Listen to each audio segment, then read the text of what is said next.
Hello and welcome to my talk about evolving e-commerce with Go and Flamingo. My name is Bastian Ike, or Bastian Ike. I'm a developer at AOE. We are a web company based in Wiesbaden. And yeah, I would like to tell a little bit about our journey with Go in the last 2 years. So what is Go? Go is a programming language, and it has this little cute gopher as a mascot. And yeah, Go is a fairly new language, about maybe 10 years old. So yeah, let's take a look on what Go actually is. This is the main quote, the tagline they use to describe Go. It's basically an open source programming language which is built to support simple and efficient software building and developing simple and efficient software. So to take a look on Go, what are the main points for us when we started to work with Go?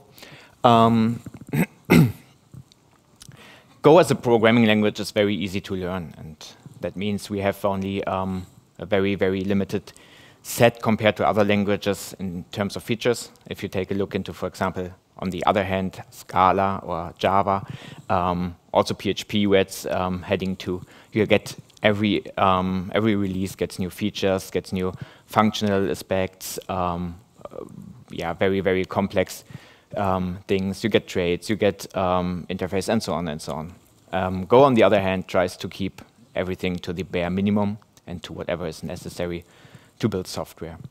Also, what's very interesting and important to know for Go, they always had concurrency in mind. So there's a pattern called Go routine, which we'll take a look on later, which is basically a primitive to be concurrent by default. So to not only talk about what it is, let's take a look on how Go looks. This is like the default hello world in Go. It's yeah, fairly simple, does not look too much different from to other languages. It's important to note this will be compiled, so Go is a compiled language. It's not something you you run in a VM or something where you have a meta code. So I started to talk about the language features, and I want to point out some of them. So Go is a strongly typed language. You have a couple of primitive types like integers, strings, complex numbers.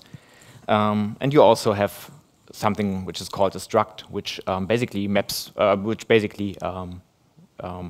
an attribute. So it's not comparable to having a class system like in PHP, where I think most of you might have a background in. It's a very, very stripped down and simple version of that. Go has as well interfaces, so you can have methods on your structs, you can have interfaces. What's really interesting in Go is they implement interfaces implicit. That means you never write my logger implements log interface, and then you have a problem because your logger would be compatible with another logger of another framework, but does not implement that interface because someone did not write it there. Instead, in Go, if something quirks, then you can use it as a duck, basically. So things are compatible quite easily.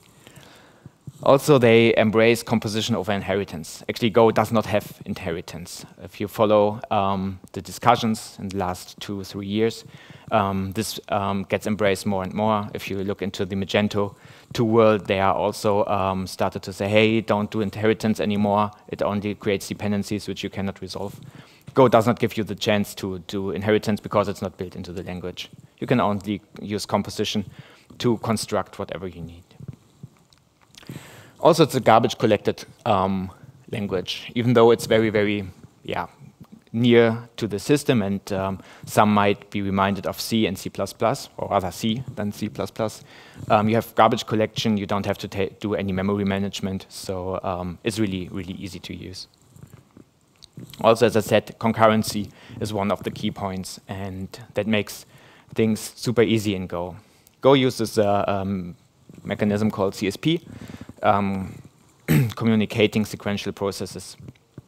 This is just one paradigm, and you might know of actors. Which is another take on concurrency. Essentially, Go provides two primitives for that.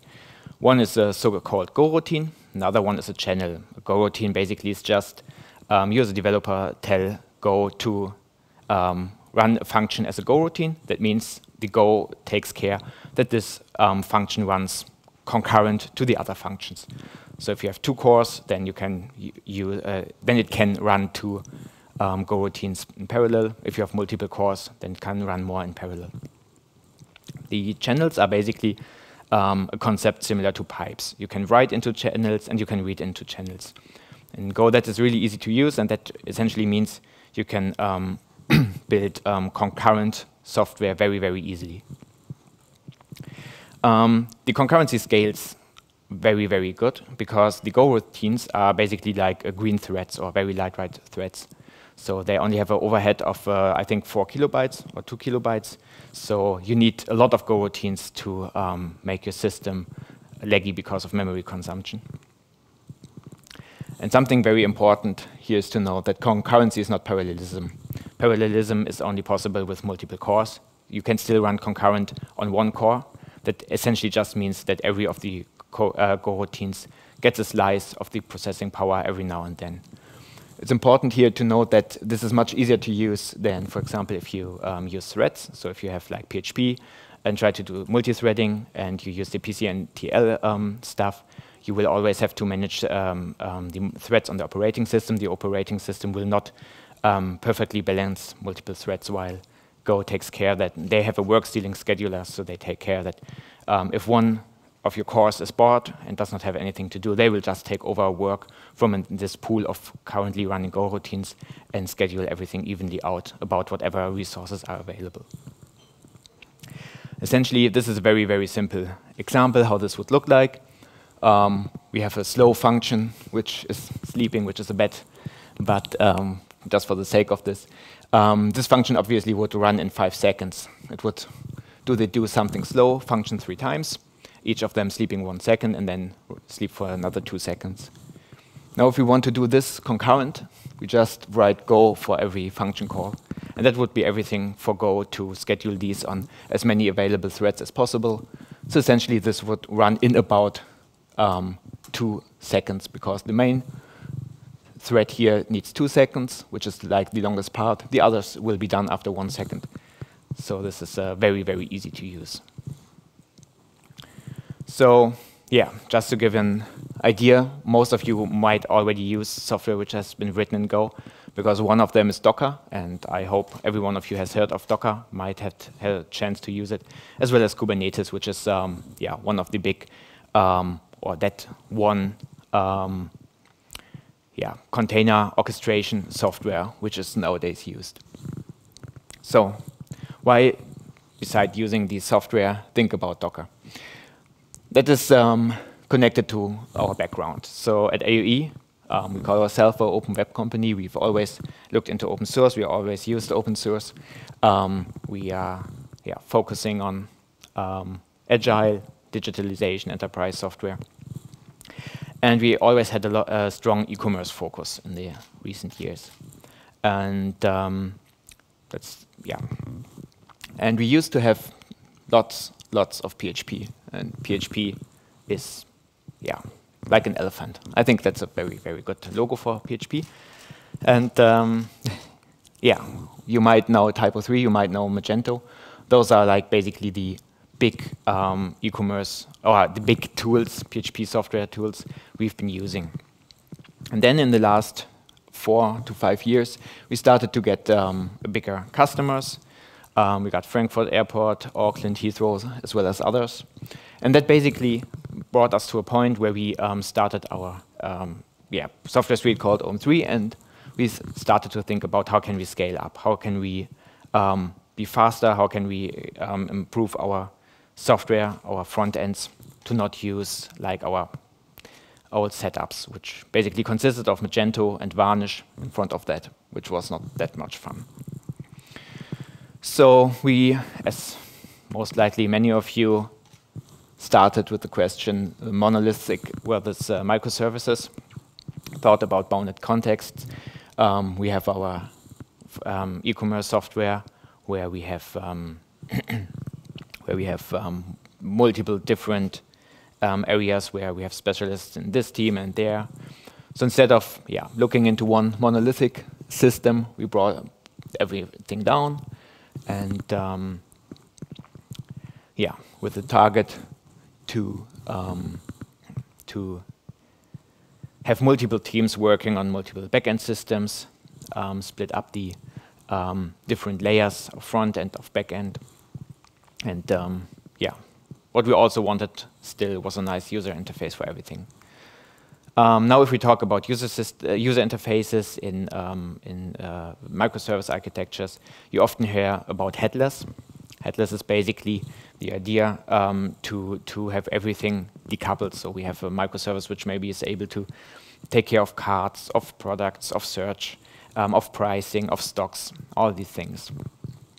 Now, all these microservices usually don't want to or don't want to take care of providing a front end, or they might not want to, or it's not easy to just put a front end in front of a stock service, right?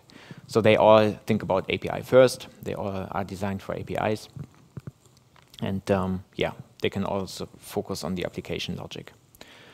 So after splitting everything down, breaking our monolith, we had this one question left: where's the head for our headless infrastructure? And this was about 2 years ago when we sit together and started to scribble how this could work. Essentially, it was a lot of lines and ideas and thinking, and this is what it boiled down to. We thought we need a layer somewhere which is taking care of supporting the front end. We will have an API in our infrastructure which is talking to the backends. So we have this block in the middle. Now there's this point HTML rendering. Nowadays, progressive web apps and single-page applications, all these are super interesting. Everyone is trying these out. This was 2 years ago. It was not that fancy back then. And we were thinking, shall we all do in client-side or shall we try it server-side? And as we have e-commerce where people will enter the page and have to get a nice first impression and should not wait for something to load, we thought, let's try to get some server-side rendering here. Also, for those who gonna take care of the HTML and who gonna do the front-end work, they should have nice domain models to work with, like a nice presentation of a product, a nice presentation of search results. They shouldn't take care too much, or they shouldn't know too much about what backends are connected. So basically, the three blocks we will have here is the HTML rendering part, domain models where we define how the system works or looks like, and an API facade to the backend, so people can take care of integrating systems as easy as Go. So why did we choose Go then? Essentially it was, let's give it a try. We were looking into how Go works. We played around a bit, basically the stuff I showed in the beginning. And then started to write a backend for frontend in Go. So in backend for frontend, we have two parts, backend and frontend, obviously. And first thing we were looking into was the backend architecture. And in the backend architecture, as I said, we have the domains. We wanted to have a layer where we can define very clear how our e-commerce system looks like, how our or maybe a web page, or maybe a user where a user can log in. We want to connect multiple APIs, so this is very, very easy to do. If you have Go and if you have this concurrency features, it's basically very, very efficient, because Go will let the Go routine sleep while it waits for I/O. So whenever you do a request to a backend system, the current thread just goes to sleep until there is a result. There will be no CPU consumption during that time, so the overhead is very, very small. And with everything, we wanted to be lightweight. We wanted to be fast, and we wanted to get the whole project done. We would not have had too much time for everything. So yeah, those were the main points for the backend. For the front end, everything should look nice. Again, fast development here was very important because we have customers who wanted results, basically. And we have been hearing about MVPs and everything like this these days here. So we wanted to get something working. We also wanted a modern stack, so no old school handwritten CSS, stuff like this. And even though we do server-side rendering, we wanted to decouple the front-end logic and the front-end setup from the back-end. Because there are front-end developers who just don't really want to know about back-end development, vice versa, which is fine. So they should focus on what they can do best. So already back then, there was tooling like React, there was Vue.js, Meteor, there's Angular, lots of these big frameworks where you can do amazing things with. But we thought, let's keep it simple. Let's focus on what's important. And that, as I said, is we just want to render some HTML. We don't want to duplicate logic. We don't want to have a single-page app where we have to implement logic, which is rendering URLs, or have maybe SEO optimized URLs in the front end and in the back end as well. We don't want to have a back end which only renders a white page and some initial JavaScript loading. We wanted, to keep that in the back end for now. Yeah, and the backend basically becomes the instance which is aggregating the data, which is preparing the data for the front end. And as we have maybe a view on a couple of products, for product listing, we talk to one service to get the product listing, we talk to another to get price or stock information, maybe enrich everything with some data somewhere else. So for the front end part, we decided to go with Pack.js, which is basically a simple HTML template engine for JavaScript. We also use Sass and Zepto.js. Zepto is like jQuery, but much smaller. And instead of doing the big frameworks, we just thought, let's take the necessary small parts. And a couple of months later, when we merged all this together, started to write the project, implement everything, we built something which we call Flamingo. Flamingo is basically, our front end made in Go. And essentially it's a lightweight Go framework. Everything is written in Go and with a focus on easy and fast development. And we took into account what we need from our experience with e-commerce and online shops, what we were missing in the last project. So we had one of the key features is like having nice URL concepts or having a nice router, which makes it easy to customize all the URL routing and reverse routing, because most of the frameworks don't really take that into account. We wanted multi-tenancy because we have had shops where you don't have, like if you know Magento, you have these website, store group, and store concept. So you have 3 layers where you can configure things. That was most of the time fine until you needed a 4th layer, which is basically impossible with Magento. Based on these experiences, we just implemented concepts that we can do this as complex as not as complex, but as deep as possible, as many layers of configuration, if necessary, as we want. Fast development, I mentioned that a couple of times, was also key because we don't want to spend half a year onboarding developers who never used Go. We want to be able to tell them, take 1 or 2 days for training, and then they should be able to start working with Flamingo and our platforms. We don't have an ORM as well, so we don't want to do everything in the front end. We still have microservices. If you want to use an ORM, you can just use whatever you want, but we wanted to be opinionated about the things we think are important and open and free for everything else. Also important, more and more dev and ops friendliness. I didn't say DevOps friendliness here on purpose. For devs, it's important, to have clean code. That's what we try to achieve. We try to be as interoperable with the Go standard library as possible, providing as much flexibility to reuse existing code in the Go ecosystem. We always kept saying less is more, so we always spent lots of time to remove features we built in or to split things out, make clean packages instead of trying to build a big thing that solves every problem, because we can't do that. Nobody can. And for ops and also devs, because they're going to run their stuff, it was important to have insights into how the application works. So we have, from the very beginning, had structured JSON logging, all these features you need nowadays, where you put it into an ELK, an Elasticsearch, and use Kibana to analyze it. Also, we use open census tracing. If you have heard of it, basically allows you to do things very similar to New Relic.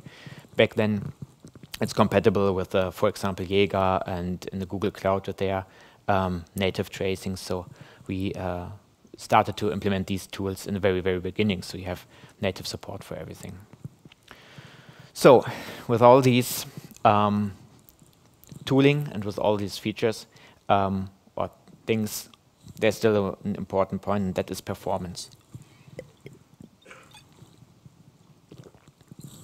And as I said, it's server-side rendering.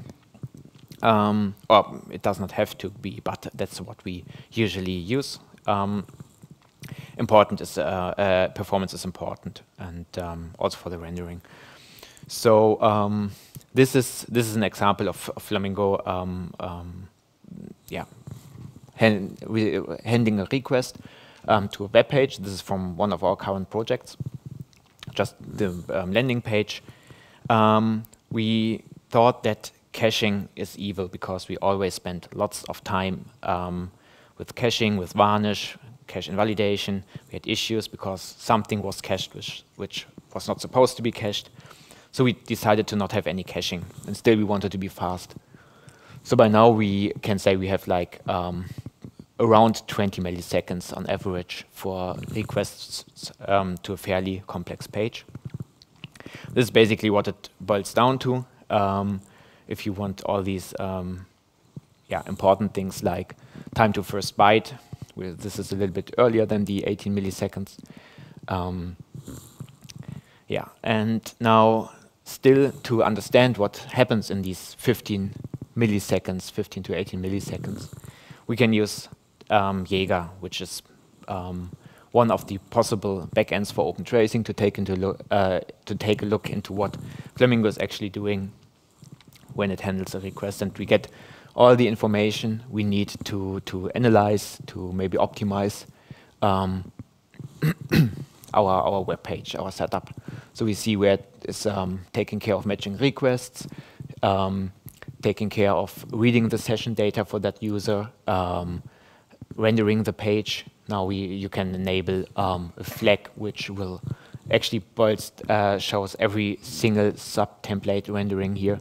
But that would be a lot, so that's taken out. This is where calls to the backend happen, where the backend gets data again.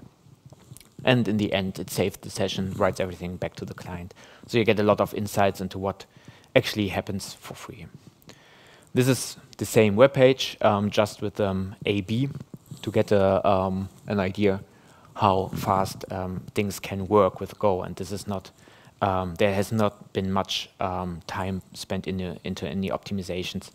But this is because Go is so lightweight, it barely uses any resources, so it does not have anything which it can waste somewhere. So same, you can take a look in if you have Jaeger in these nice punch cards where time is spent, how fast the things happen. So that's nice news. Everything of that is open source by now. Like 2 days ago, we pushed everything to GitHub, and yeah, we would like to give you a chance to try it out, take a look into it, start using it, and give a feedback. To get started, if you want to take a look, it's quite easy. You can just git clone the example Hello World project, which is on GitHub. Just run make or run go, run main.go. That's basically what happens. And it will download all the necessary dependencies. Everything is built in, so nothing one has to install beside that, and starts a server where you can start to play around with. The Jaeger stuff, if you're interested in taking a look into these, is there as well. There's a makefile target Jaeger Docker, which just starts a Docker container with the Jaeger, and the serve Jaeger is just the same as make serve or make, just sets the Jaeger enable flag for Flamingo, so everything is exposed. And then easily you can get these nice traces and take a look into how fast a web page can be handled without any caching or anything. This is where you can find everything on GitHub on the web page. We also want to offer a training. Oops, sorry. If you are interested after checking it out in the late summer, which just, yeah, you can take a look, sign up if you're interested in doing something else than the PHP stuff. Yeah.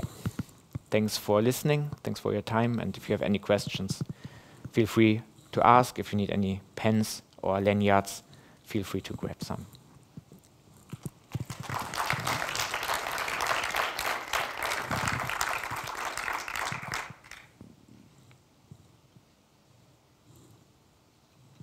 Yes?